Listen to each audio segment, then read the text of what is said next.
True sports listeners, you're about to listen to the famed Dr. Shariff Tabbah, founder of Atheltix Rehab in South Florida. Dr. Reef has a wealth of experience treating some of the NFL's very best athletes. He shares his wisdom on starting a practice, breaking down movement, and assessing athleticism. You're also going to hear him touch on understanding the basics, progressing exercises for the absolute elite, and whether or not one can truly isolate the VMO. As always, let me remind you, listen, learn, and share this pod, because this is how you're going to help not just True Sports, but our profession as a whole of sports physical therapists. Now, if you want to join our team of True Sports PTs in Maryland, PA, or Delaware, we're always looking to add to our outstanding team. Just shoot me a DM at True Sports PT on Instagram, or email me directly, Yoni, Y-O-N-I, at truesportspt.com. We look forward to hearing from you. For now, though, here is Dr. Reef. We got Dr. Reef with us from Athletics down in Florida.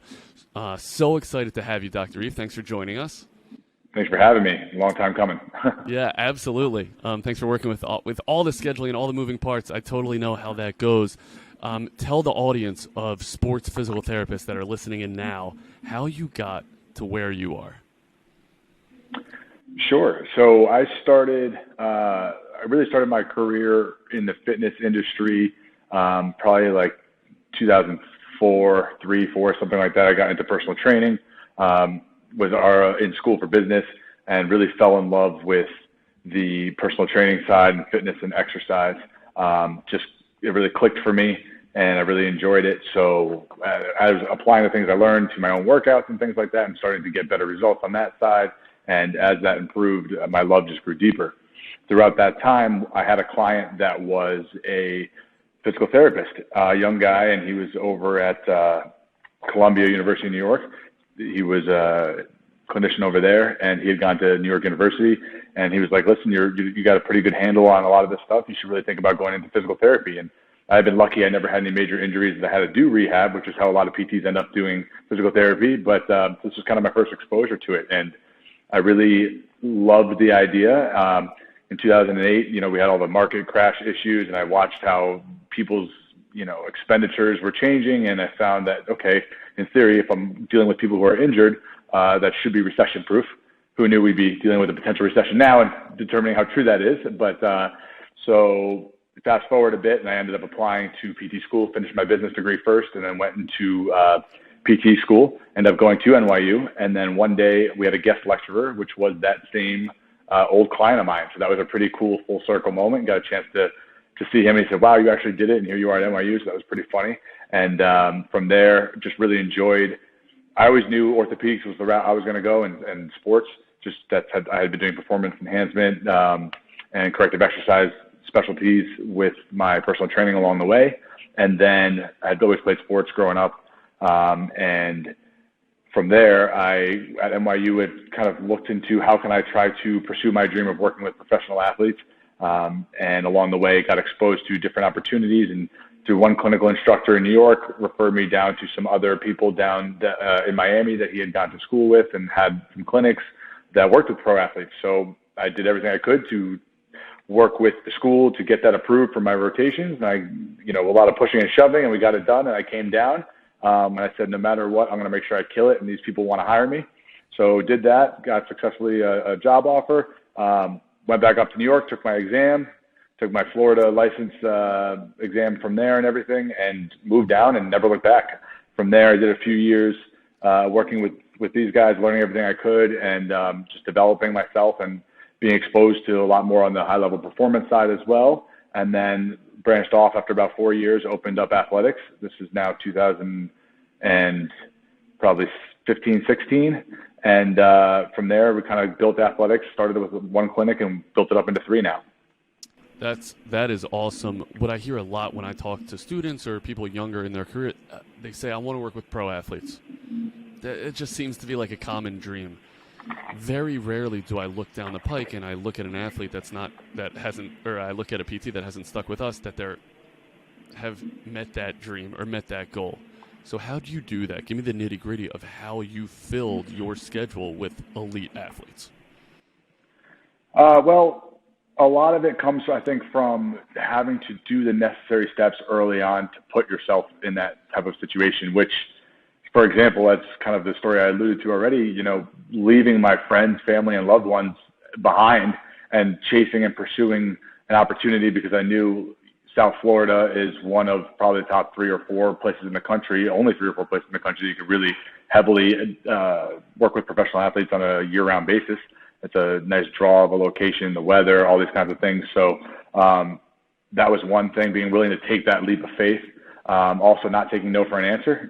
When the school didn't want to give me an out-of-state new residency location or a rotation location, that I just didn't accept that. And I drove everybody crazy and, did what I needed to do to get it done and make sure that it happened. Also figuring out ways to stand out from the crowd.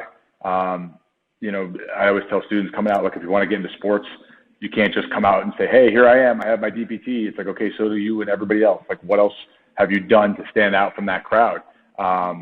Things like I came out of PT school with my CSCS certification. I had 5 years of personal training before even getting into PT school, and, different things like that to make sure I set myself up for success, made sure all my rotations were based around that type of environment, really chasing professional athletes along the way. And then trying to really provide, once you're out there in the field, I was lucky enough to have chased down an opportunity to put myself in that situation. But then from there, making sure that you're providing a service that stands out from the rest. The biggest thing I would say is when I recognize that a big difference working with professional athletes versus maybe recreational athletes and things like that is you have to think more critically. You have to think outside of the box. You have to find new, unique ways to challenge the athlete while still focusing on your primary goals from a rehabilitation or performance standpoint, making sure that, a 4-way ankle isn't going to be enough. So how are we going to do the same type of 4-way ankle strengthening that's required, but also maybe incorporate multiple body systems or a cognitive element or different things that we can continue to challenge a high-level athlete to maintain their engagement, but also to be able to represent and replicate something more realistic to what they'll have to do in their sport. So I think, taking those risks and being headstrong about what you want, and then making sure you're able to just provide a good service, and from there, word of mouth will let it build. Yeah, I love that. It's funny, I went through the same crap with my graduate school. Like, I was just dying to work with elite level athletes, and they're like, here's the list of hospitals that have outpatient clinics. I'm like, how's that going to help me? And so right. what kind of barriers did they put up around that? They just said you can't set up your own? I think it's been a long time, so I don't remember a lot of the details, but I know it was a lot of challenges. The schools always say, sure, it's no problem if you want to set up your own rotations, but then when the time comes to it, it's more headaches, more paperwork, more risks, whatever it might be for the school. So they're not keen to go out of their way to make that happen. And there's some schools even down in South Florida that I know not only frown upon it, but don't allow it. So that could be something that's important to understand if you're a student that hasn't been to PT school, potentially understanding what are the rules around establishing a new clinical site, should it be that you're not finding what you want on their list. And I think that's an important element to understand when picking PT schools as well, is what does that clinical placement process look like? Some schools do lottery, some do, first come, first serve, some, so many different ways that it's done. I think it's an important thing to understand and know, hey, if I go out and find my own thing, that this is really what I want, and this is a place that does what I want to do, are you going to work with me to get that done? Yeah, I think that's really good advice. Okay, so it's really an awesome story of kind of you jumping over hurdles that were placed in front of you. What was the biggest challenge moving from an employee to being self-employed, and what was that decision really like for you? Yeah, there's a lot of things that are different there. Number one is the risk. Obviously, a lot of financial risk, a lot of responsibility, a lot of hurdles that you never knew you would have to overcome, because we see a lot of people that come out and they want to open their own practice, and or they want to get more involved in the business side, and that's great. But you start to ask yourself, what have I done to prepare myself for that type of challenge? I even have a full business degree, 4-year business degree, and still felt underprepared in a lot of ways. And I'm still learning as we go 7 to 8 years later. And I still feel like I don't know half of what I wish I did. So a PT degree, we come out and we learn how to do physical therapy. So they don't prepare you for starting a business or running a business or all these elements. So there's a lot of things that you have to prepare yourself for. So I know throughout the process, when I started to make the conscious decision that this is the direction I was going to go, I started to listen to a lot of podcasts on business and books, audio books. I say a lot of audio because I was doing it while driving and commuting to work and things like that, or at the gym. And just trying to expand my education as much as I could to prepare myself as best I could. There is a great book and what is his name? Jared, the cash-based PT. You know, I'm referring to Jared. What's Jared's last name? I know him as the cash-based PT. Yeah, so I can't remember his name. I did all his stuff and listened to all his podcasts, and that helped early on and just kind of got me thinking in a different way and things like that. And then just trying to build a team that makes sense for you to try to grow with and overcome these obstacles as you go. Yeah. Any other book recommendations? I get that question a lot. What are you in the middle of now that you would recommend to a sports PT listening to this?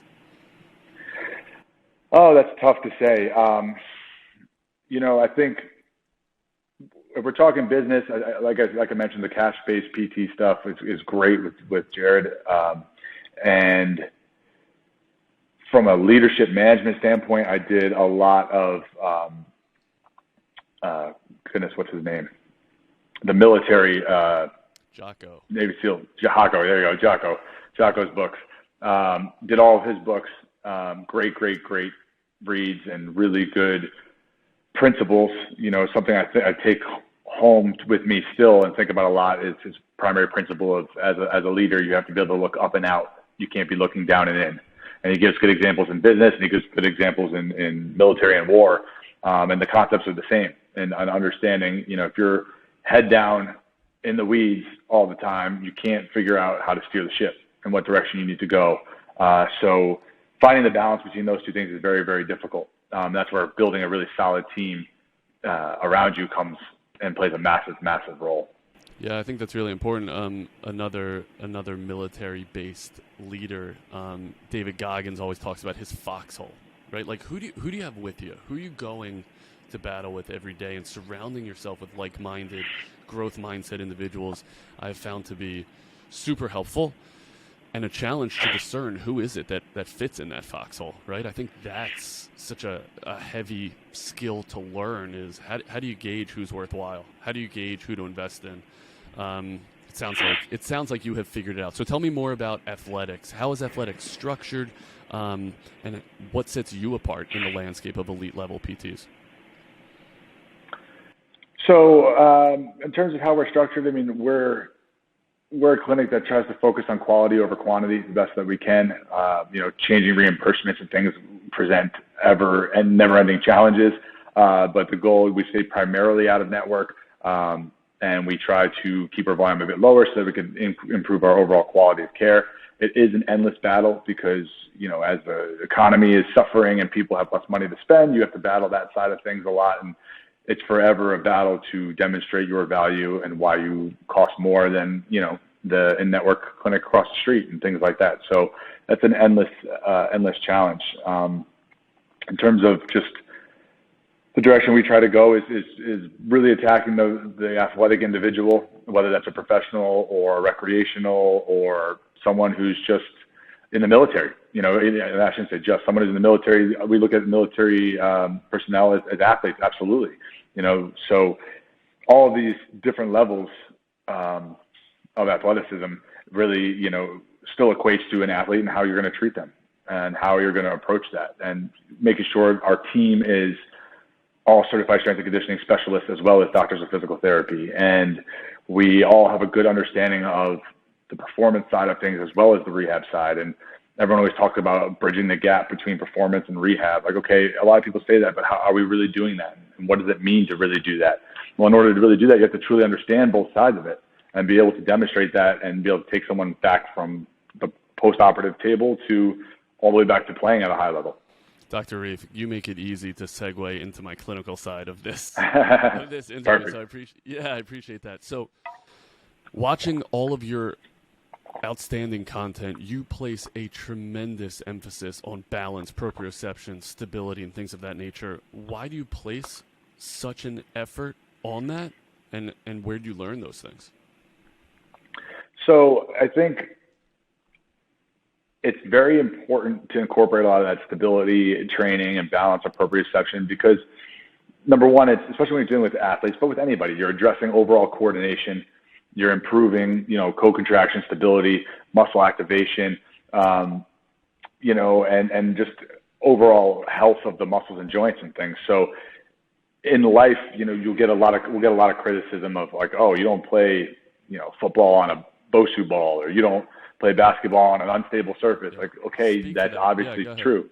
Yep. Yeah, that's absolutely true. However, you also don't move like a robot either. So if we train very uniplanar all the time, then we rehab very uniplanar, what's going to happen when we get dynamic on the field or on the court? I mean, a great example of looking at like ankle sprains in basketball. I mean, so you're not getting away from ankle sprains. People are attacking the boards, they're landing on each other's feet. I mean, there's just no way it's going to happen. So how do we improve their ability to withstand that or avoid it, you could say? It's not even so much avoid it as it is withstand it, because as you improve someone's proprioceptive awareness, say they're on a BOSU ball and they're doing an exercise and that ankle starts to roll to different end ranges, that is starting to develop eccentric strength at those end ranges. It's starting to develop a cognitive awareness and proprioceptive awareness of where they are in space so that their body understands. If someone's not trained in that way and they get into a slightly inverted position rather, and they're starting to roll the ankle, they could either throw a spasm, which is the body's response to trying to protect it, which could result in an issue, muscle cramp or a strain, or it could roll all the way and they don't have enough control to decelerate and change that direction, which does result in a sprain or a tear. So by training in that type of environment, we're able to prepare the body and work all those proprioceptors and be comfortable in those uncomfortable positions. Now, no one's saying that there isn't an important place for traditional strength and conditioning as well, or traditional rehab exercises as well. Of course there is. We'll do balance training on the floor as well. It doesn't have to always be on an unstable surface. Might not be as sexy on social media and things like that, but it's a very, very real component of what an athlete or any individual in general needs to be also working on. Yeah, I think you do a good job of understanding the entire range of challenging an athlete, right? And so you got to check those boxes, make sure that they can do it on flat ground before you have them standing on whatever type of ridiculously unstable surface I've seen you have them stand on, right? So just making sure you're following that progression and know how to progress, but also scale. And I think you guys do a great job of it. Talk to me about your change of direction coaching and how you teach and approach acceleration, deceleration, and change of direction teaching. Sure.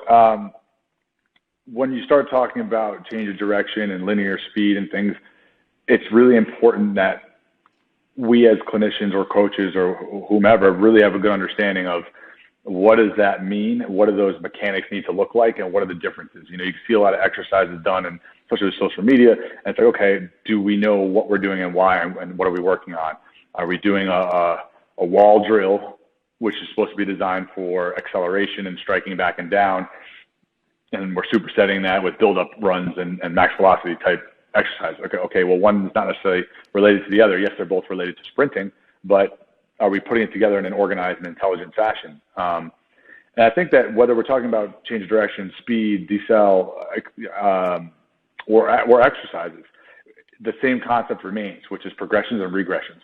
So if we can start at a regressed level and work our way through a logical progression, then that is going to prepare the movement, prepare the athlete, and work on the individual steps, and then get us up to that dynamic level. A good example would be like if we're going to do say a crossover drill over a hurdle. We're going lateral crossover. So we're going to bring the outside leg across. It's going to be like a 1, 2, 3. So as we come across, we might just do what we call an individual first. We come over the hurdle, focusing on those mechanics. Ba-bum. And we get back to base. Come across. Ba-bum. Now, what do we want to see? Are the hips flipping the way we want?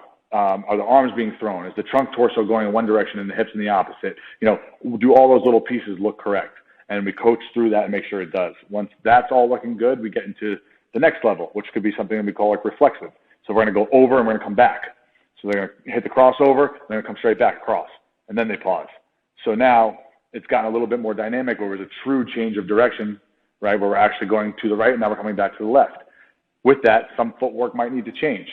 It's the same mechanics of what we just worked on, but now are they pivoting off of that inside leg, or are they going to pick it up and put it back down so that we're getting a reciprocal foot movement to keep us dynamic on the field? You'd be surprised how many high-level athletes will do a drill like that, and they'll pivot off of an inside leg, which is like, okay, maybe that feels natural to you, but what happens if you're shadowing me, and instead of me coming back this way, which you thought, I actually come back the other way. Now, if you're pivoting, you're closed off to me, and you can't make a turn. You've got a speed turn to come around. Something like that. So we work on those little mechanics. If that looks good, we can go to the next level, which is maybe what we'll call continuous, which is over and back, over and back, over and back. So without stopping, can we actually hit that reverse button going back and forth multiple times in a row and still keep those good mechanics from the ground up, from the ankles, from the knees, from the hips, from the arms, the trunk, everything going in a good way. If that all looks good, then we maybe say, okay, what do we even do this drill for? Maybe we're working on a DB who has to, read the receiver, drop, crossover run, and then he needs to flip his hips and break the other direction. Okay, cool. So now let's actually work on that. So you literally built from the very low-level individual mechanic to a reflexive to a continuous to like a dynamic, actual sport-specific movement. Dude, that's good freaking PT, like right there. Yeah, you got to have the background, right? But you got to know. Here's what I heard that was so important to me. You have to know what a perfect one rep looks like before you know how to scale, before you know how to progress, before you get sport specific. What does an awesome rep look like? And to your point, not just at the hips, not just at the knee, not just at the affected limb, the entire chain. And that is the beauty of pulling on a solid foundation of exercise movement or human movement, but then to understand, then to be able to teach the athlete, this is a great rep. Here's what I need you to look on. Here's what I want you to focus on. Then here's how we're going to progress. And too often, understanding those good mechanics, you're absolutely right, even on the Dr. Reef Instagram feed. It's impossible to know that early stage that you've already checked that box, right? So it's just awesome to hear that you got to see the good mechanics, know good mechanics, and then be able to teach and articulate the good mechanics without overloading the athlete. So that's super well put. I wish I would have gotten that in grad school. Where did you get that? It's funny you get asked that question a lot. I don't have a great answer. I think being around it for a long time, being in the industry for a long time in terms of a good background where you understood, the personal training side, and then the performance side, and then the physical therapy side, and then putting yourself in environments where you get to see it done at a high level and learn. I had a professor in PT school who always said, all you need to know is your anatomy and your kinesiology. And if you know those two, you'll be great when it comes to, especially with orthopedics. So that always stuck with me. And I said, okay, let me make sure I always understand those things. So let me put it like this. I always tell people, you don't have to necessarily know a sport perfectly or have played the sport to be able to coach the mechanics. If you're good with movement and biomechanics, you can just study some film of things being done well, and then, or in real time, and understand, okay, this is what that movement pattern should look like. And this is how I could maybe improve that movement pattern to improve efficiency based on my knowledge and understanding of movement, kinesiology, and anatomy. And then from there, develop drills that make sense to specifically work on that function or restore that function if we're talking about rehab or whatever it might be. One of the most common questions I get asked, like, what book can I read to learn all this balance stuff or all this core work or all these progressions on the field? It's like, well, I don't know. I never read one. It's more just understanding everything and being able to put it all together and use your creative mind and not being afraid to create. As long as you have a good logic, I always, tell our team, have a why behind everything you do. If you know why you're doing what you're doing and you have a rationale, then you're not wrong. Yeah, I love that. Your answer to that question should be the Dr. Reef handbook, which I assume is forthcoming. That should be a freaking answer. But I think you're right. Remember what that takes, though. That takes prep, and that takes care. You have to understand what's the goal of the session, what's the goal of the exercise, what's the goal of the words that come out of your mouth. All of that needs to be tightened up, right? And that's going to help you find your why. Dr. Reef, you might be the busiest physical therapist in the entire country, so I want to be super respectful of your time. I'm going to wrap this up with a rapid-fire round. Ready? Yes. I did not send you these. Here are your 5 questions. You ready? Who's your favorite athlete? Yes. Oh, man, I can't do that. You're going to get me in trouble. Everyone's got to have a favorite athlete. Mine's Patrick Ewing. Who's yours? Oh, wow. I mean, Michael Jordan. That's a horrible answer. Dude, are you from New York? No, yeah, I am, but so what? Okay, I'm not. What he would do in the air and the way that he would move, he just did things that no one else could do. He defied gravity, his comfort. Talk about body. Talk about like spatial awareness and just being comfortable in the air. Crazy. Doc, if he plays today, is he as dominant? It's a different game now, I guess, right? So. Thank you. Hey, that doesn't matter. He played when he played. He played when he played. You're right. As a Knicks fan, the guy ruined my childhood, so I can't say Jordan. Next, ready? Favorite exercise? Favorite exercise? Don't repeat the question, doctor. So are we talking about for myself? Are we talking about for rehab purposes? Are we talking about, we need more context. Yes. Yes to all those. Love that. My number one rehab exercise that it's more so that I will incorporate with a million different things is the TKE, the terminal knee extension. I want to take that and I want to add that to a million different movements to make sure that we're really hitting that VMO, hitting that good quad squeeze and taking a basic little exercise like a step down, adding a TKE, an RDL, adding a TKE, a Bulgarian, adding a TKE. So kind of a cheat because I get to add it to a lot of different things, but that'd probably be my answer. That makes a good answer. Can you isolate the VMO? Can that really be squeezed? Right. I knew I was going to get that question back. I knew I was going to get that one. As soon as I said it, I knew I was going to get it. Well, we'll leave that to be debated for all the researchers, but I'll tell you what, I find that I use it to work on attacking that VMO where we feel a palpable decreased tone and things like that coming off of long-standing knee injuries. We see a lot of athletes that have had a knee injury that they played through in the off-season time, and they just want to kind of get it back right, and we're finding good tone through the lateralis, and we just get to that VMO and that medialis, and it's just got a lot of lack of tone. And once we start really hammering these TKEs and all kinds of variations, a lot of that really does improve. So, okay, I'll take it. I'll debate you on a later pod, but it's a worthwhile answer. Okay, fair enough. Downside of treating pro athletes. That's easy. I would say you're always on their schedule to some degree. So you set your boundaries, but to some degree you're kind of always on their schedule. You do your best to work around it, but. Just show up on time, guys. I know you're listening to this pod. Just show up on time. You made an appointment with Dr. Reef. He's got other things to do. You're not the only human in the world. Just show up on time. He just wants you to stand on a BOSU. Okay. The number one IG that you follow is who? Oh, wow. That's a tough one. Don't say Dr. Reef. Yeah, duh. Athletics page? No. So, man, I really don't know. To be honest with you, I'm the worst because I'm on social, I'll do my post, and I'm off social. Which is probably why my engagement isn't as good as it could be. Yeah, I try not to spend too much time on there. I mean, honestly, most of my social feed is all NFL related. I'm staying in touch with what's going on, staying in touch with, anybody who's injured, seeing how all our athletes are doing, and things like that. So my feed is a lot of football, and then I do a lot of scuba diving and travel, so it's all like football and travel. So I love it. And if you could visit one place or go back to one place that you recently visited, it would be where? Favorite place in the world is without a doubt Costa Rica. Ooh, that was quick. Yeah. Okay. Yeah. Deal. Without a doubt. Good, well-founded, far-reaching. I appreciate you indulging that. Tell our audience of sports PTs where they can find you. Absolutely. So you could find me at Dr. Reef. That's spelled out DOCTOR_REEF. And then, of course, at Atheltix Rehab, and as well as at athletics.performance. Those are all our social handles, and we're at athleticsrehab.com. I love it. And where are you taking athletics in the next 5 years? What's your goal?